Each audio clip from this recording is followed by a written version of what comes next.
Olá, sejam bem-vindos a mais um podcast Espiritismo em Poucos Minutos. Mas antes da gente começar, gostaria de agradecer a todos vocês que nos acompanham na página do YouTube, Centro Espírita Friburguense ou CEF Terna TV, e acompanhem as palestras e os nossos podcasts. Continuem nos acompanhando. Hoje vamos falar de um assunto que desperta muita curiosidade e muitas dúvidas: a mediunidade. Afinal, o que é ser médium? É um dom? É uma missão ou é apenas uma sensibilidade? Fica com a gente que vamos conversar de forma bem clara e direta sobre isso. Vamos lá? Para começar, Valéria, o que exatamente significa mediunidade? Mediunidade.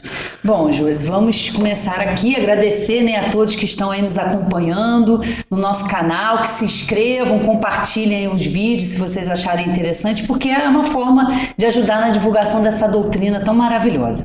Bom, respondendo a sua pergunta, a mediunidade é a capacidade, que algumas pessoas têm de perceber ou intermediar a comunicação entre o plano espiritual e o plano material. Em outras palavras, o médium funciona como um meio, como um canal de ligação entre o mundo físico, que a gente chama dos encarnados, que é o nosso mundo aqui, e o mundo espiritual, onde já se encontram os espíritos que não têm mais um corpo físico, que a gente chama de desencarnados. Então, todo mundo tem algum grau de mediunidade ou apenas algumas pessoas? Bom, todas as pessoas têm uma mediunidade, mas quando a gente se refere a um médium, a gente fala de uma mediunidade extensiva, que é aquela clara, evidente, onde a pessoa ela percebe a presença dos espíritos, essa manifesta essa presença com mais intensidade. Ela só aparece em algumas pessoas. Se a gente puder fazer uma comparação, é como uma música. Todos nós podemos cantar, mas tem aquelas pessoas que têm uma aptidão especial. E é bom também que a gente destaque que a mediunidade ela é uma função orgânica, que é inerente ao ser humano.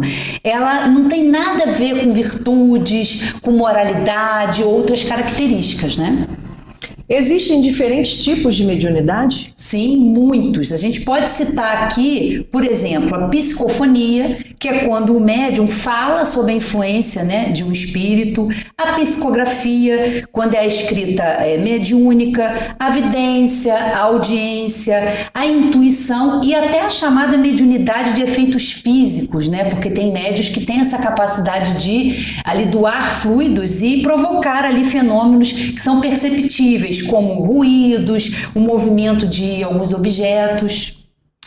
Há algum risco em desenvolver ou praticar a mediunidade sem orientação? Sim, essa pergunta é muito importante. Por que tem esse incômodo ou esse equívoco, às vezes uma dificuldade? Por quê? Porque é uma sensibilidade que a pessoa tem muito forte. Então, se a pessoa ela não tá no momento de um bom equilíbrio emocional, se ela não tem um estudo, se ela não tem um preparo, o que pode acontecer? Ela pode se sentir confusa e até prejudicada. Então, o certo, que realmente é recomendável, o ideal, é buscar um conhecimento em instituições sérias, procurar manter sempre uma vida equilibrada, com bons pensamentos, com boas ações, cuidar das emoções, porque é um campo que a gente necessita muito. Então, tudo isso ajuda a pessoa na sua educação mediúnica, Valéria, você explicou que todos nós possuímos um grau de mediunidade, variável de pessoa para pessoa, correto? Sim, exatamente. Bom, então, mediunidade não é um privilégio de alguns. Muito menos podemos dizer que seja um dom divino. O que você diria sobre isso? Bom, a faculdade, como a gente já falou, a mediunidade é uma faculdade natural do ser humano que pode ser usada como uma ferramenta de crescimento espiritual do próprio médium, que é quem recebe essas comunicações diretamente dos espíritos, passa por ele, as comunicações, as orientações, e também para auxiliar o próximo, que é eu acho que a grande importância da mediunidade é essa, é ajudar a esses irmãos desencarnados que buscam uma orientação orientação, buscam compreender que já não fazem mais parte, né, não tem mais um corpo material e que não entendem às vezes a situação. Então, realmente, quando ela é bem direcionada, quando ela é bem educada, é uma verdadeira bênção. E como alguém pode saber se tem mediunidade? Bom, normalmente, né, as pessoas apresentam alguns sinais assim bem característicos. Uma sensação de presença, às vezes a pessoa chega no ambiente, parece que tem mais alguém, né, naquele ambiente. Sonhos muito vívidos, intuição muito forte, aquela pessoa que tem premonições ou que tem, né, aquela intuição muito aflorada. Uma percepção de energia quando chega em determinados lugares, né? Todo mundo acho que já experimentou isso, de chegar num ambiente que tem muitas pessoas e se sentir bem ou se sentir desconfortável, né? Isso pode ser a mediunidade. E algumas, mais outras manifestações, né, que a pessoa vai tendo, como a gente já falou aqui. Mas o importante é avaliar com equilíbrio e buscar sempre a orientação antes de tirar conclusões precipitadas. Por isso a gente reafirma a importância de estudar sobre o assunto.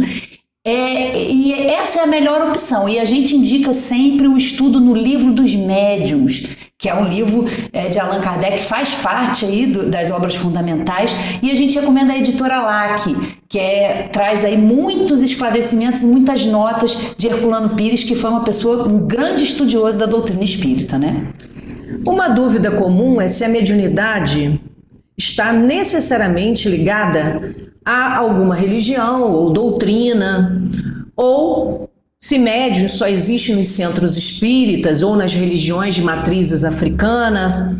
É necessário frequentar alguma religião para ser médium? Não.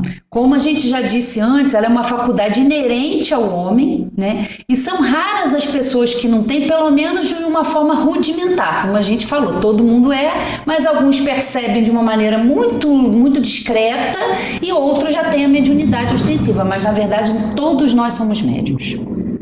Para encerrar, qual mensagem você deixaria para quem sente ter mediunidade? Primeiro, não tenha medo. Procure, né, entender, procure uma orientação num centro espírita, sério. Não é um castigo, é uma oportunidade de aprendizado, da gente aprender como médium e também de auxiliar ao nosso semelhante. Então, é estudar, praticar o autoconhecimento, né, como a gente disse, buscar ter uma vida equilibrada, uma vida centrada, né? E se sentir necessidade, buscar um centro espírita sério. O caminho é sempre do amor, da caridade e do equilíbrio para exercer a mediunidade. Perfeito. Obrigada pelos seus esclarecimentos. Sim. E se você gostou desse nosso bate-papo, compartilhe, curta e nos siga acompanhando os nossos próximos podcasts. Estude também o Livro dos Espíritos, o Livro dos Médiuns, de Allan Kardec, e procure uma casa espírita, um centro espírita próximo da sua residência.